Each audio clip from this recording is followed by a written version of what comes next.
Hey, what's up, phone lovers, and welcome to the Mobile Roar podcast for the week of July 11th, 2014. I'm Joe Fidua. And I am Christopher Chavez. And I'm Kevin Kraus. Guess Did, Man, Chris is waiting for the tabs to warm up, I guess. is there yeah. Yeah, if anyone ever no wonders is why is there we're lag? Am I always... getting lag? I think. No, you're not. Oh, dude, are you lagging on Oh my us? gosh, dude, there's major lag, you All guys. right, restart, Chris. Oh my Uh, gosh. but yeah, so for those of I you can only. I'm wondering just have to close some tabs. why we're always 15 minutes late, it's because Mr. Chris Chavez here likes to have probably, I don't know, 30 or 40 tabs open at a single time, and we have to wait for them to warm up before we can start the podcast, whatever that means. But we are here. Chris is lagging hard, but I think we can do this. We're going to muscle through it. So, our first topic requires Chris. 1 plus 1. He had one, now he does not. 1 plus 1 equals 0 in this case, right? Yeah. Go. Just go to the next topic, and then we'll return to the 1 plus 1 later. Just Why? so bad, my lag. Oh, okay. I'm lagging, bros. Rejoin the I'm lagging hangout. hardcore. All right, let's give Chris a minute to. All right, to let me reboot. recuperate. Okay, we can move on to the next topic then. So Samsung did their quarterly numbers this week, and they were actually down for the second quarter in a row, and down from this time last year. So Q2 from last year, they are down 2.3 billion in profits, and they are down 5 billion in revenue. Wow, who would have guessed? So That's I 1 billion titled for the every post. Galaxy S version they've made. I titled the post "The Samsung Galaxy is collapsing," and Yeah, I may have Swallowing. exaggerated a bit on that. Falling But into a black hole spinning at yeah, the center. Yeah. I mean, it's funny because everyone that commented on it, a lot of people seem to say, that's what happens when you just super saturate the market with a million devices. Eventually, it catches up, I guess.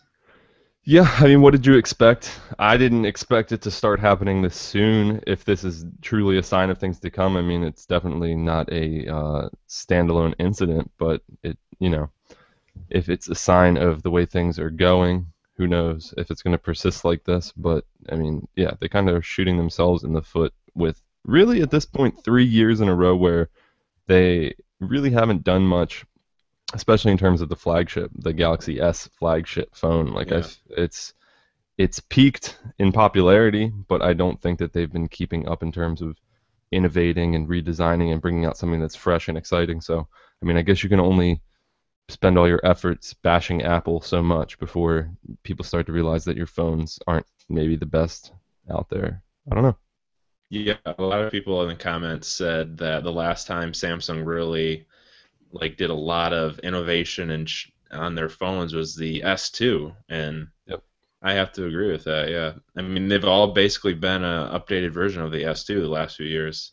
Yep. And I kept holding out that it would change. I think I've gone to nearly every Galaxy S launch event that Samsung has done, and I've reviewed. I think I have been responsible for all the Galaxy S reviews that we've done on Phandroid over the years. And you keep expecting during that unveiling them to show you something that's really going to wow you. But every year, especially since the Galaxy S3, I feel like the response has just been, oh, it's last year's model with like some slight refinements and a little bit of upgrades. Yeah. And not to say that the lack of upgrade to the Galaxy S line is the only thing that's probably behind this. I think it's a lot more about the way they run their company. And just look at tablets in the last year. They come out with the Tab Pro and the Note Pro. 2 months later, they come out with another Galaxy Tab. 2 months later, they come out with another Galaxy Tab. 2 months later, you get the Tab S. They've released so many just Yeah. tablets in the beginning of this year. And they just, as soon as they announce one, it seems like they announce another and forget about the last one. Like the Note Pro was a nice tablet. And a little big, a little expensive for some people, but it was a nice tablet. But then the Tab S comes out, which is also a very nice tablet, a little bit more affordable. And now the Note Pro and the Tab Pro line, they seem to be going to the wayside. And it's just I a mean, very interesting strategy. That's kind of, I mean, it is a something that happens to a lot of companies. I think when they get big, is they try to do too much, because, like you said, now they're releasing just all these devices basically because they can, and all those devices cost money for them to make. It's you can't just keep releasing a new device every 2 months and expect people to buy it. I mean, especially tablets. Tablets aren't even that popular in Android really, unless if you're talking about a Nexus 7 or something. Yeah, and I would also assume that the tablet upgrade cycle is probably a little bit longer than the phone upgrade cycle. I think people get a tablet and they hang on to that a little bit longer than maybe a new smartphone. So why do you need to Right. release 7 tablet models a year, and each model has, 3 size variations to go along with it? So, that's, to me, that's always a little bit questionable. I mean, not to sound like an Apple fanboy, but their model is, working for them, and I think that's something that other companies should follow. And I think, HTC has been a little bit more like that, narrowing down what they're releasing each year. But you see Apple, Yeah. Apple has one tablet launch a year and one iPhone launch a year. I mean, and that's turned out to be now one tablet launch, 2 different tablets, and supposedly with the new iPhones, we're going to get multiple iPhone sizes, so we'll have multiple iPhones, but it's still going to be one single launch a year. So Yeah. uh, Samsung, you just never know what to expect. You like what the Galaxy S5 comes out 2 months later. The Galaxy S5 LTE-A comes out. It's just who knows. Yeah, and speaking of HTC, you mentioned them that like they're doing the, much more toned down approach, and they turned a profit in Q2 for the first time in almost a year. So maybe the strategy is working out for them and they're coming back. That's really good to hear. I know I feel like it's been years that I've been writing for Phandroid and covering HTC's earnings reports, and it's constantly, oh, HTC record profit losses. HTC continues its slide to, Yeah. but now to see them kind of bouncing back a little bit is a positive thing and something that I'm excited about. I think HTC, they're a company that I've been pulling for, and I've always liked their phones, and I think they do a good job and kind of represent some of the good things that Android really can be. And they're one of the original people to kind of jump on board with Android, so I it's good to mean, see them turning it around. yeah. You could say they are the original. They made the very first Android phone, so they gotta be around. They can't fail. Yeah, they need to be here. But I mean, obviously you can't really base either one of these companies on a couple quarters like Samsung. It's so funny because the Samsung, they're down like 5 billion in revenue, but it was from like 57 to 52 billion. So Yeah, it's they're like, still okay, going cash. they're But doing fine. it's definitely not what Samsung wants to hear in the months following its biggest handset launch of the year, its flagship S5. That's not what they want to hear. They don't want to see anything like, even if it's just a temporary dip, that still can't be good news for them as a whole, especially, with the S5, like I said. I mean, maybe it'll inspire them to take some bolder leaps with the S6. I mean, we still got the Note 4 coming out this year, so we could see what happens with that, but I don't know. Chris, are you with us, Chris? Is he? He's, I can't tell. I don't think he is. I think he's frozen still. All right, well, it's the duo show. I guess so. I guess we'll just we'll save the 1+1 for when he comes back. And we'll move through our topics here. Let's see something that I can talk about. Um, so some devices were removed from the Google Play Store. A couple Sony devices, I think. I think that's It maybe wasn't making way for some new ones. I don't know why they would have done that. either that or just those devices were getting a little bit older. Maybe not the best representation of, what a Google Play device, but it probably, I mean, we can expect some new devices. I really think we're going to see some new Nexus phones, or maybe Nexus tablets for sure. I don't know what's going on with the Nexus program just yet, but apparently they're sticking around with Nexus, and the Google Play Edition will be here. But the thing I get confused about is the whole Silver program. They didn't really talk about that. They kind of had the Android the low-cost Android initiative program that they talked about at Google I/O, but Yeah, this silver Android program One. that's been rumored wasn't really covered. So we still don't really know what's going on with the stock Android Google devices right now. Just for clarification too, the devices they removed: Sony Z Ultra, LG G Pad 8.3, and the HTC One from 2013. Yeah, which all makes sense. The HTC One replaced by the new One M8, and then you've got the G Pads. They just came out with a new line of G Pads, so that's kind of been replaced. I don't know if that'll get a Google Play edition. And then the Sony, who knows what's going to happen with that? But apparently, we've got more Z phones coming out. All right, so this is pretty interesting. The TSA is going to start requiring devices like phones and tablets, etc., to be powered on when you're going through security. And I'm guessing this is to make sure that the device is not just like a bomb that looks like a phone and can't actually operate as a phone or something like that. Yeah, so now mixed messages, right? It's like turn your phone off when you're on the plane, but it needs to be able to turn on at some point. Um, yeah, I mean, I could see the safety reason for it, but I mean, we've heard stories of normal phones blowing up in people's pockets, so That's true. is it really safe? And apparently, this is also this sort of initiative or whatever you want to call it has spread, and they're going to be using it in the UK as well. That you're going to be able to prove that your device can turn on. I don't know if are they just going to be checking like everybody as they walk through, like, oh, show us your phone. Yeah, I think that's probably what it'll be. Just like randomly, hey, turn your phone on, you know? Yeah, is it going to be every single person, or because that'll make that I line so hope much not. longer? I mean, most people probably already have their devices on, but It's probably like everything with the TSA where it's just random checks. I don't know. I mean, the phones and airlines just, I don't know. The last time I rode on, I think it was Delta, they made such a big deal about, oh, they let you keep your phone on in airplane mode, where other planes, they want you to turn it off completely. It's just like, I don't know. Phones and yeah, planes, they that's need like to a catch new. up.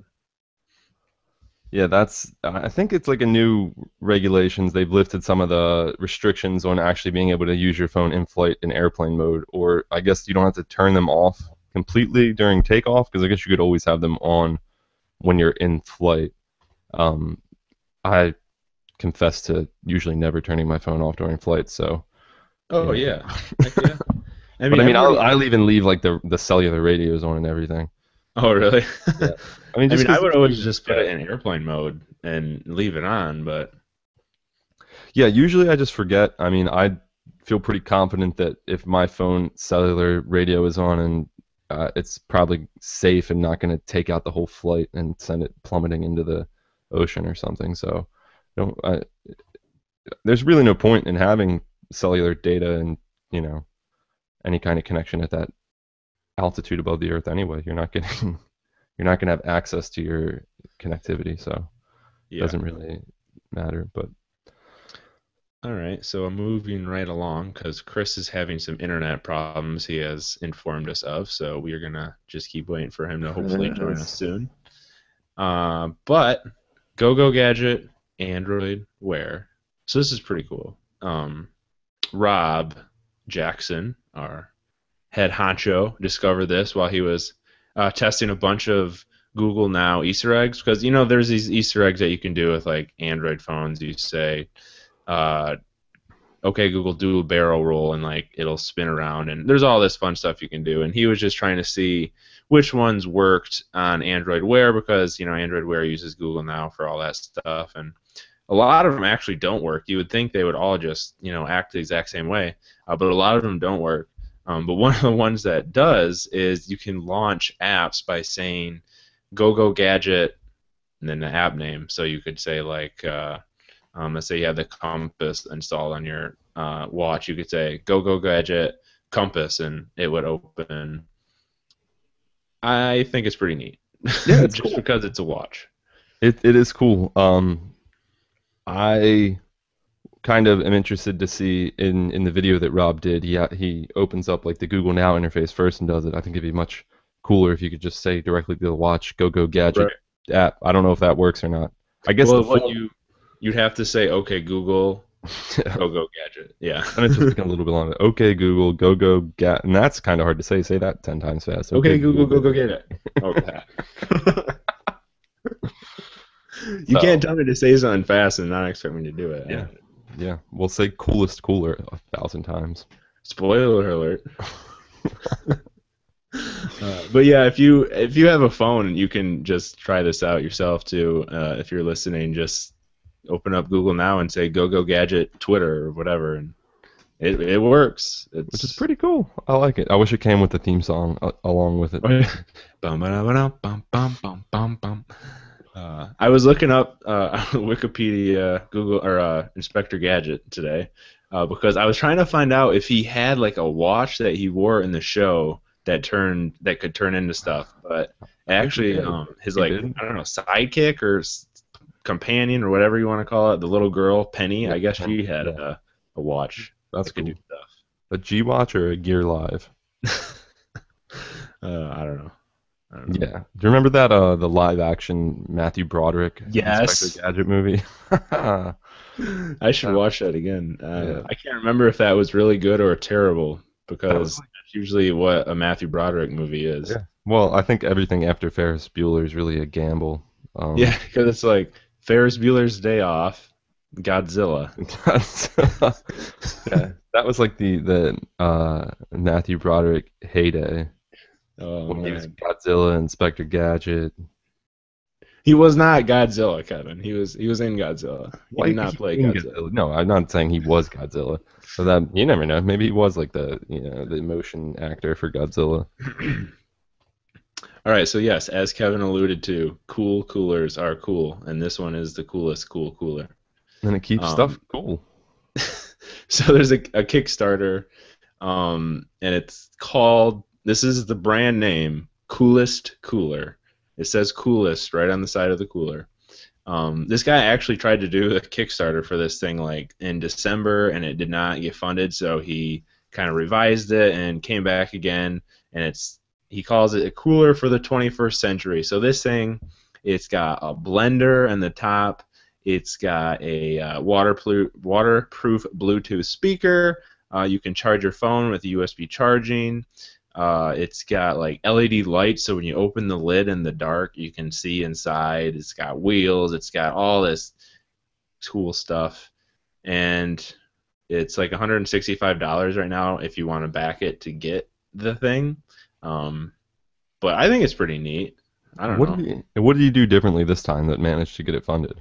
It looks a lot different. I think it looks a lot cooler, but I didn't really look that closely at the old one. I think it has pretty much the same features. It's got to be like a timing thing. Like nobody needs a cooler in like November. Oh yeah, December. That's a good point. That's a really good point. But actually. like it's summertime and everyone's thinking like, oh, nice to have a nice cooler for the beach or something. So then you're like, oh, this is a nice cooler. It's the coolest cooler. He probably thought he didn't get funded, and he was like, oh, I gotta go back to the drawing board. I gotta totally redesign this thing. Dude, just put it back up in June, man.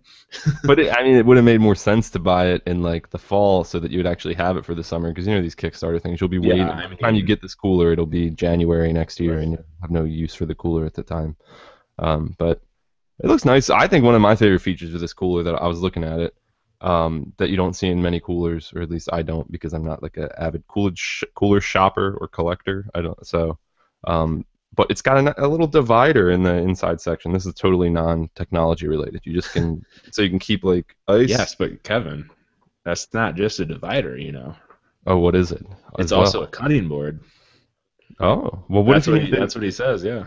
What if you need to cut something and keep something divided at the same time? I want my ice for drinks, and I want my drinks and ice. You know, I don't want to mix that ice. I mean, I go to the beach a lot. I like going to the beach and camping and stuff like that, but can't say I ever really wished I had more features on my cooler. Yeah, I think the key thing is that it keeps the drinks cold. Yeah, I'd like to know how good it is at that actually. Because well, okay, so here's the thing though, it comes with a speaker, but it looks like it's just a jam box. That's what I was. Yeah, I mean, you can take it out. Like that's another thing that a feature is that you can just remove the Bluetooth speaker. I think it is just a jam box. But if that's just a jam box, like that's almost the whole value of the cooler right there. Went into buying a jam box to get put in the cooler. Yeah, because jam boxes are kind of expensive for Yeah, what they are. I they're mean, at he could least have like got a $100. lot more cheaper Bluetooth speaker and cut the cost down. I Yeah, don't I know. mean, unless he just developed his own like Jambox clone that just looks a lot like a Jambox. I mean, is it confirmed anywhere that it actually is a Jambox? No, it might just look like a jam box. Did I even mention that it did get successfully funded this time? Because it Yeah, did. I think you did. Okay. Yeah, and it's gonna be on Kickstarter until like August 29th, so This guy you wanted have a fifty while to get thousand in now. dollars, and he's $8,000 away from raising $1 million on the coolest cooler. No, he's not. Is he really? Yeah, he's got $992,808 raised right now. Holy crap! I didn't even honestly did not even look at the money when I was And that's writing this. Like 50 days to go. I was just told that it was successful, so I didn't even look at that. Wow, he did a lot better this time. Yeah, the blender's nice. Okay, removable waterproof Bluetooth speaker. It doesn't really say what it is, but it looks like a Yeah, the jam blender, box. that's pretty badass, I think, the Yeah, blender. that's cool. Great. Make your margaritas, whatever. Exactly. I mean, it's a pretty sweet looking cooler. The bottle opener is nice. What's the capacity of the cooler? How much That's the beverages thing. can it It hold? doesn't. It looks like That's a maybe decent worrisome. sized cooler. I think they don't really say enough about the cooler portion here. That's worrisome. But who needs stuff in the cooler when you have all this stuff on the cooler?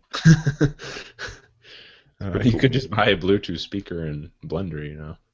Yeah, because I mean, you get the Bluetooth speaker itself, and you probably have the phone charging in there. Wait a minute. Um, So I think the cooler itself must need to be like recharged and stuff then. It's got to y- have a battery in it to power all this stuff. yeah, it's a battery powered rechargeable blender. It says here. Sorry guys, It's can't go to the beach. Got to charge my cooler. it's 60 quarts is the contents of it. It can hold up to 60 quarts, which is pretty good size for a cooler. 60 quarts, not bad. Yeah, I don't know how I mean if you're charging a phone, playing a Bluetooth speaker, making blended drinks, I wonder how long this will last. Seems like the battery could die pretty quickly. All right. Moving on. Chris is still struggling to join the hangout. We are trying to get him in here, but to no avail. I don't know if he's gonna be able to make it, guys. Yeah, I I don't know. mean I, I do not have a solution. So anyway, I guess we'll just keep going down the line. So the LG G3 is finally starting to launch on carriers in the U.S. It's going to be available at Sprint on July 18th, T-Mobile July 16th, AT&T July 11th, and Verizon July 17th. I think you can pre-order it on pretty much all those right Mhm. now. Yep. You reviewed this phone and you liked it a lot, so it's probably a good Yeah. buy if I you're love looking this for. phone. I think it's a great device, and if you're buying if I was going to go to the store and buy a phone today, I'd buy the LG G3 for sure. Um, it's a great phone. I thought something interesting about the G3 on all these carriers. I wrote about today because Verizon just announced the pre-order today, and um, of course, Verizon is the only one that put their branding on the front of the device. Oh yeah. Like all these other carriers didn't, but Verizon was the only one with enough clout, I guess, to pull that off. I don't know why Verizon insists on that. Like I they don't have either. to. You have to know this phone's on Verizon network. I don't think it even matters anymore. Like why does it matter if a name's on the of the carriers on the phone? Like they don't really need that little bit of advertising that it provides. Yeah, I don't know. It's it really it's funny how much it actually does annoy people too. Like I see a lot of commenters actually whenever there's like a new phone on Verizon, like just get pissed off about the logo, and it doesn't bother me that much. It's kind of lame, but I'm not gonna like not buy a phone because it has a Verizon logo on it. Yeah, I have to see it, how they put it on here, because It's just on the very top, the and I G3 mean, is a very yeah, there's like nice no looking bezel. phone. It's a nice looking phone. So adding that, but There's like no, the only bezel on it is the top and bottom, and then the bottom is like that brushed aluminum texture to it. So I don't think they could add it there. So like the only place they could put it was just this real tiny place in the top, but they still figured out to get it in there. it's definitely not aesthetically pleasing where it is. I mean, if it was centered, I might not be that offended, but it's like just kind of like crammed in the corner up there. I don't like it. Are you on my post right now? Yeah, I'm looking here. Did you see the GIF I made? Yeah, dude, I can see it. It's like that would bug me. But whatever. I can look past the Verizon logo. It's the LG G3. It's the best Android smartphone ever made. LG. I think it's interesting. I wonder how they decide, these release dates. Like, is that like Yeah, they're all like spaced. This is like a week. There's like a week, but they're all on I different don't know days. why. It seems like you would all want to release it on the same day, so that nobody really was like, "Oh, I want the G3 today. I'll go get it at AT&T." But then maybe AT&T pays a little more money to be able to release it. A few days early. That's not how they think. They each want to have their own day. Which you're right. Your strategy would make more sense. You see a commercial for, like, okay, you see a commercial for it on AT&T, but you're on Verizon, and then you say, "Oh, I want that phone," and you see that Verizon has it on the very same day. You go get it. Yeah, and that's usually something I think that the manufacturers push for, and I guess LG just really didn't feel the need to push for that simultaneous launch. I'm a big fan of when manufacturers do the simultaneous global launch, where like iPhone, even the Galaxy S4, and some of those other devices, or S5, I mean, they say it's coming out, they give a release date, and then it's out. I don't know if the Galaxy S5 actually was like that, but the G3 is all spread out, and it could create some confusion, and it could be bad for. I mean, look at Sprint. Sprint's the last person to have it on sale on the 18th. But then again, I guess the pre-orders kind of make up for that. You can pre-order it for whatever carrier at this point. So. All right. I guess Chris is not going to be able to make it. I don't know. So Yeah, it's just looking unlikely that Chris will be able to join us. the 1+1 thing, it would have been funny because last week, I think it was last week, he got it. Didn't he get it like right before the podcast, or did he get it during the podcast? He got it like right before we came on the air. Yeah, so right before we came on the air, and I don't know if he even talked about it during the podcast, but he was all excited. But then I guess he just decided that he was gonna sell it immediately.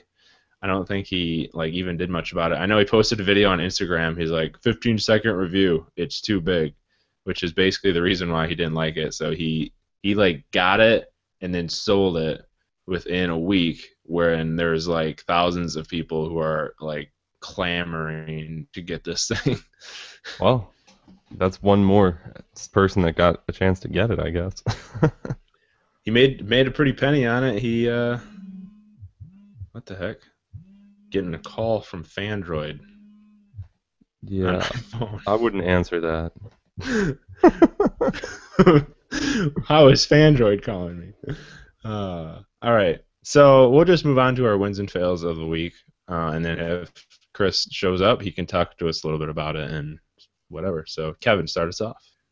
My win of the week is, I'm not even sure if this was actually in the mobile application version, but Google Maps finally has added support to measure distances. On screen you can draw a line between 2 points and get the distance. You can draw a route and figure out the distance of a route, and you could even kind of draw funny pictures if you want to all over the map. But I really appreciate this. This is something that was always a pain for me. I like to run a lot, and there are other sites out there that'll let you kind of map out your route and tell you how long it is. But it would have just made so much more sense if I could have just jumped right into Google Maps and done it without having to go to another site that utilized Google Maps in that way. So now, if you're using it for something like that, which I think is probably one of the, at least for me, biggest uses of that. I can figure out exactly how far I'm running, plan out routes for things like that, and do it right in Google Maps just by drawing on the screen. So I think it's a really cool update. It's available on the web now. Again, not sure if it's in the mobile app immediately, but it is on the web, which is cool. I appreciate it. Yeah, I thought it was really cool too because I immediately had a use for it. I had went on a walk last week and it was not like on a path or anything, and I was wondering how long it was, so I just went on there and drew it, and it's pretty neat. Yeah. Yeah, so definitely if you're not mapping specific directions, if you're just kind of doodling around and seeing how far it is from here to there, that's pretty good. Probably My easier still to just like use a tracking app while you're doing it, and Yeah, then you I don't mean, have to go back and try to remember yeah, where you walked. that's the most accurate. But I think it's, I mean, obviously, if you're thinking ahead and you want to like plan out a route and kind of know where you're going, then that could be another good Yeah. use for it. My fail of the week, can't let Sprint get off the hook this week. The Sprint Live Pro was announced yesterday, and this thing, if you've seen it, is like the Frankenstein beast mobile hotspot. It is for anybody that ever wanted a combo Pico projector and mobile hotspot with a 4-inch screen that runs Android 4.2 Jelly Bean, and it can even charge your phone. So I like. What was your title on the post when you wrote it? It was like a question. I think it was, have you ever wanted a projector mobile Yeah, hotspot yeah. Combo? Sprint's Here it is. got you Ever covered. wanted a projector mobile hotspot combo? Like I read that and just immediately to myself I was like, no, I have not. It's a goofy thing, and I think it's actually made by ZTE. Um, and the funny thing about this is that you can, if you're on your smartphone and you want to use this projector, you can use Wi-Fi Miracast to stream from your phone to the projector, when you could just use that same technology to stream from your phone directly to a TV or a computer or something else. So it seems a little bit, the need for a portable projector seems a little outdated in an era where we have things like Chromecast and Wi-Fi connected streaming, things like that. I think it's maybe more targeted towards business uses, but I mean, is there really, again, that much in an office setting? I'm sure you have plenty of other equipment that can do a much better job of projecting slides or a video or something like that. So I think it's a pretty silly thing, and it's also very expensive. It's if you do the monthly payment plan, it comes out to be $450 for the thing total. All right. Okay. So, my win of the week is going to be Cortana World Cup predictions. So something Microsoft built in, I guess, is that you can ask Cortana who is going to win a certain match in the World Cup, and she'll predict who she thinks is going to win. And I think there was like an octopus or something that did this last World Cup. But she's been 14-0. She's got every single match correct, which is kind of crazy.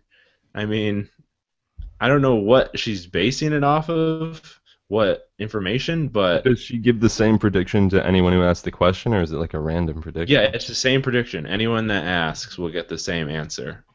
And she's got Interesting. everyone right, which is very impressive. I'm sure there's a lot of luck involved, but I mean, that's a lot of luck because you could have asked me to just randomly make the same predictions and Yeah. guarantee I would not have been 14-0.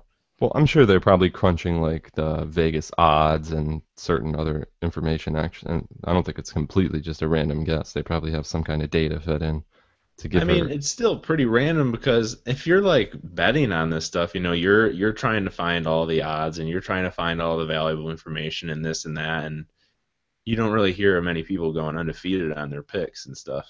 That's true. I wonder if she's gonna start doing like I hope she does next or the NCAA tournament. That would be awesome. I'm gonna fill out my bracket with what Cortana says. I'll do it during the football season for my pick'em league that I do. Oh yeah, who's gonna win? Ravens or Lions? Ravens. All right.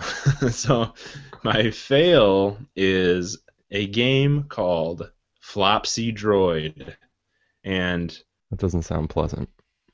I mean, this is just okay. It's a Flappy Bird clone, but the We special said thing no about more this, Flappy Bird on this podcast.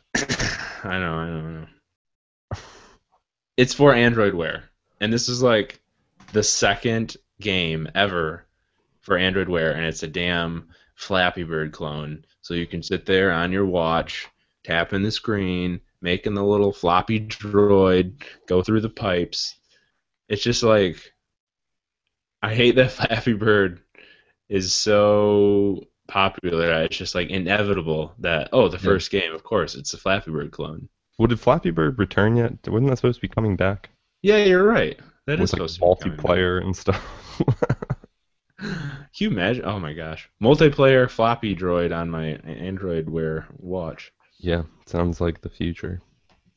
But it's like the game is so popular, like it's open source. So literally anyone can go and make a Flappy Bird clone right now. Which is what a great time that we live in. Yeah, I thought that whole craze died down, but I guess the new form factors need their own Flappy Birds. So I think it's just one of those things where like you're right, it has died down, but it's more of a hey, look what we could do, you know? Yeah. And it's a super simple game, so it's just like almost a proof of concept, like, yep, we got Flappy Bird working on it. But I mean, think about Android Wear. You probably need to keep the games pretty simple, so it's not like they're going to put like a first-person shooter on Android Wear, or even like a more difficult side-scrolling type thing. You know, it needs to have easy inputs and things like that. So it kind of does. You're right. It works as like a proof of concept kind of game for a device like that, just to show that you can have gaming experiences on it.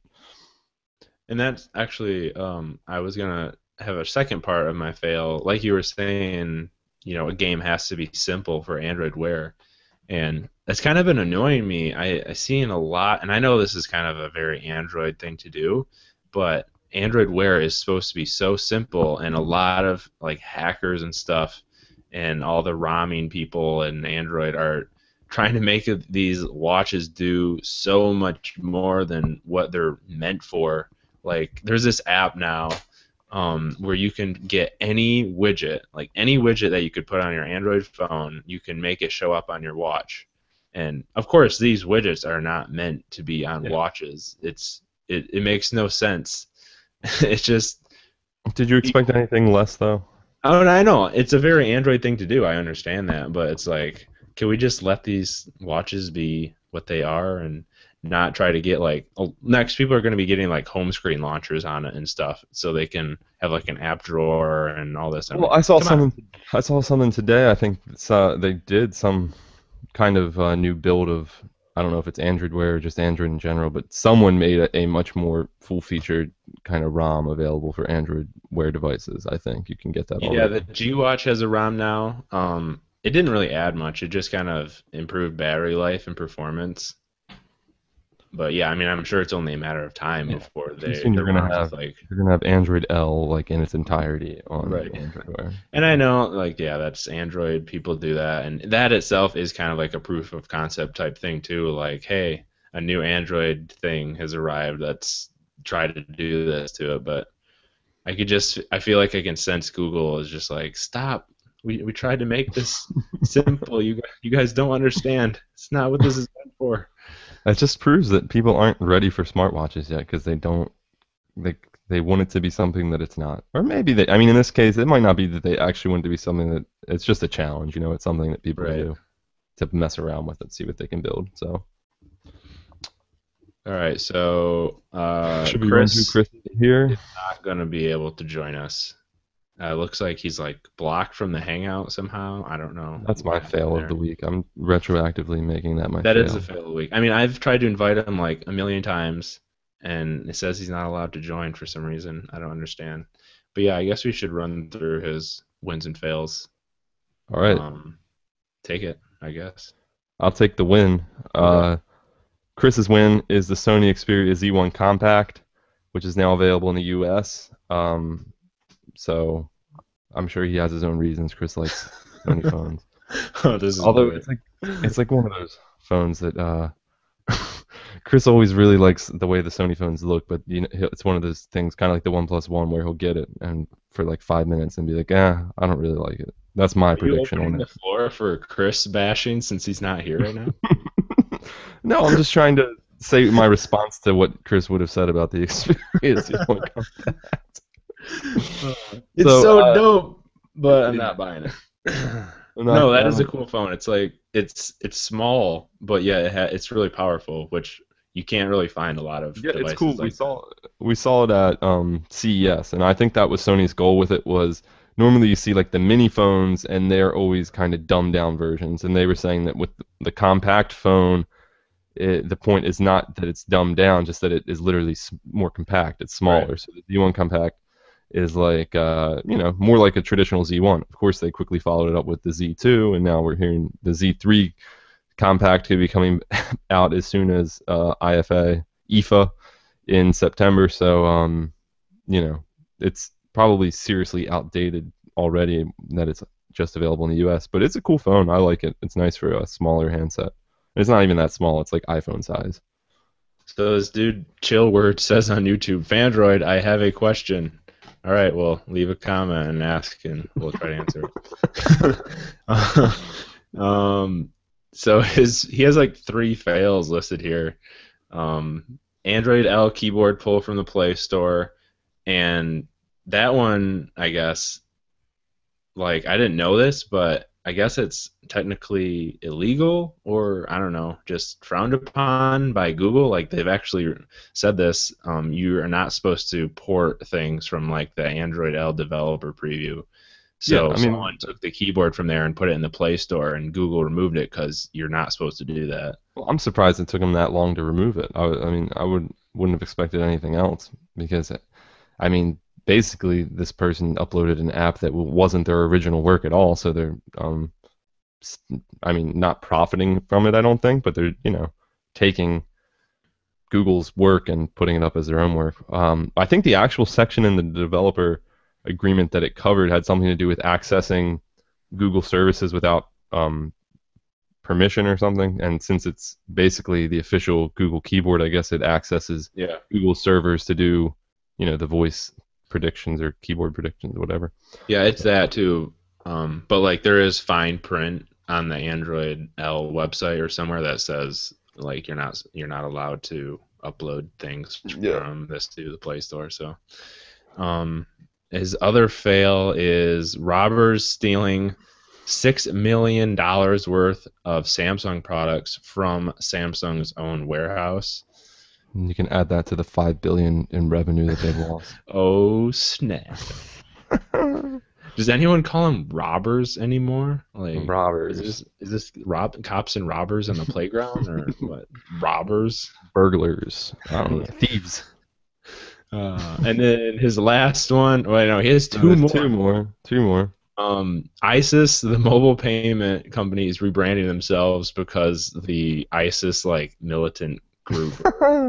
That was so funny when this whole ISIS militant thing started being like a news story. Not that that's funny, but my immediate thought was this is not good for ISIS, the payment service, because they've been trying so hard to get off the ground, and this is kind of a setback. So Whenever things like this happen, I love to imagine like someone at high up at ISIS. They like get the newspaper some morning and they're just reading the newspaper, and all of a sudden they see this ISIS military group, and they just are like, "Crap."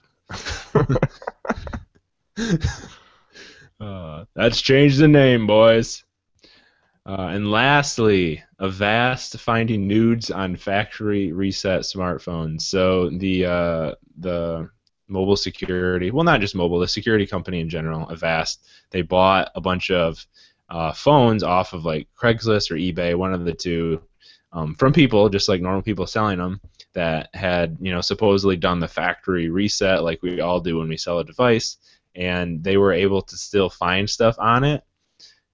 I've actually heard that this is not true, and it was more of a publicity thing. yeah, my I've biggest heard a lot of issue- different things about this. I have a big issue with this story because I actually was, going over the news yesterday on Phandroid, and this story popped up. And at first I was like, oh, that sounds kind of interesting. But the more I read into it, it's just a big publicity stunt. It's literally they're not providing this information because we need to know. This is just it's something people are talking about now, and they're like, oh well, now you need to buy Avast security for your phone. Like, no, I don't. I don't know. So, did they or did they not actually find stuff?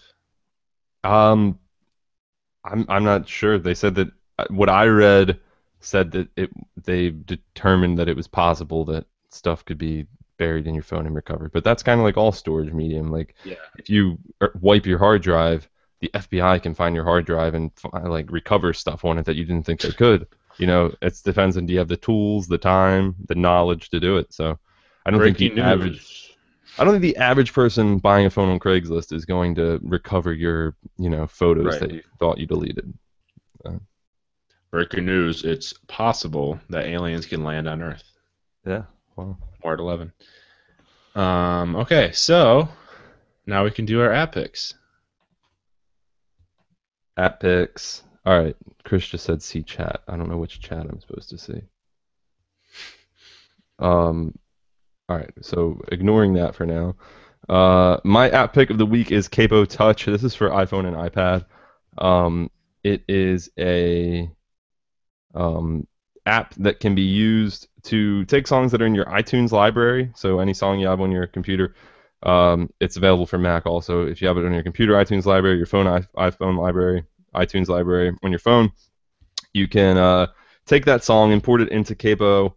It'll analyze the song, determine the chords, and then sections of the song. It's basically a tool so you can learn, if you're a musician or aspiring musician, learn to play these songs. You can slow down the song, change the key, and kind of play along in real time with the tune, and it'll kind of go ahead and give you the chords and things you need right there just by analyzing the song. And from what I've read, I haven't really played around with it too much. From what I've read, it's pretty accurate. You can actually edit the songs after it analyzes it in case you need to add in chords that the software analysis didn't pick up. But even cooler, this is new, just released today, I believe. And if you get it now, it's half off. It's a pretty expensive app. Half off is still $4.99.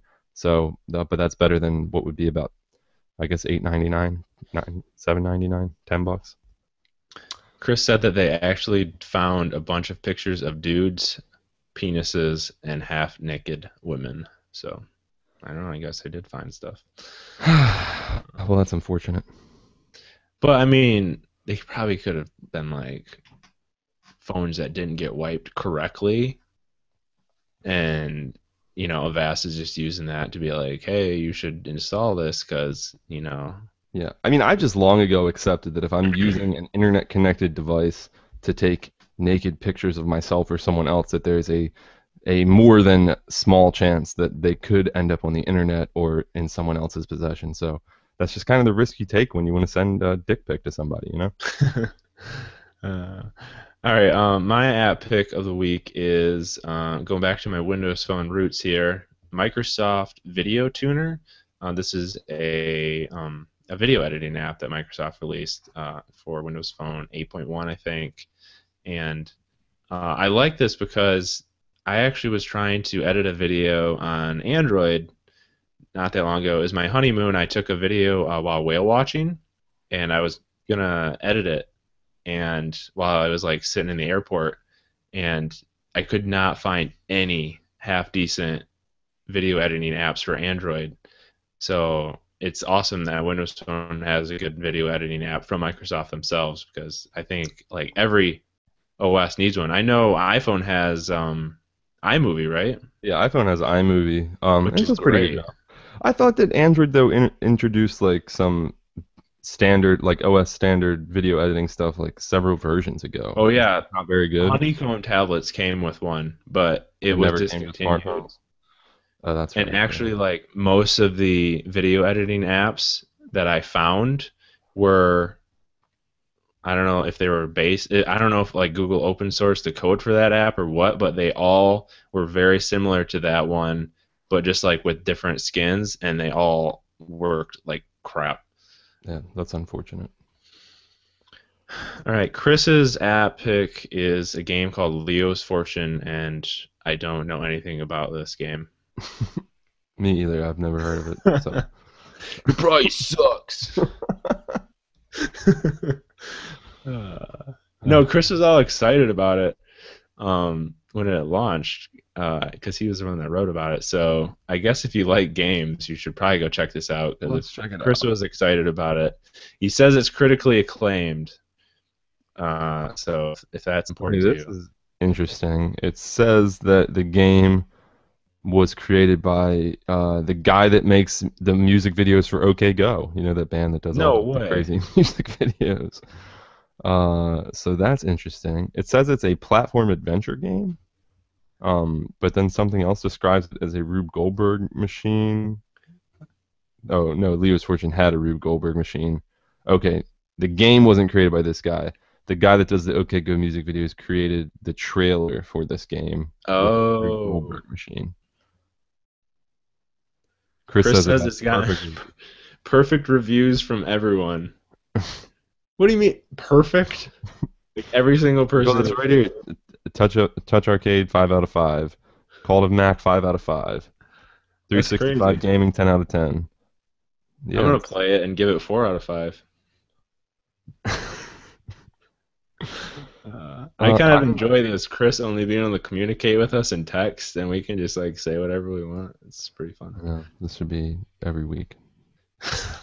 No, we miss Chris, and Yeah. this sucked. I don't know why Google hates us and wasn't letting him join. what But did we do? next week he'll be here for sure. We'll get him on, and hopefully his internet doesn't suck, and we'll have a good time. But I think that is going to wrap it up for this week.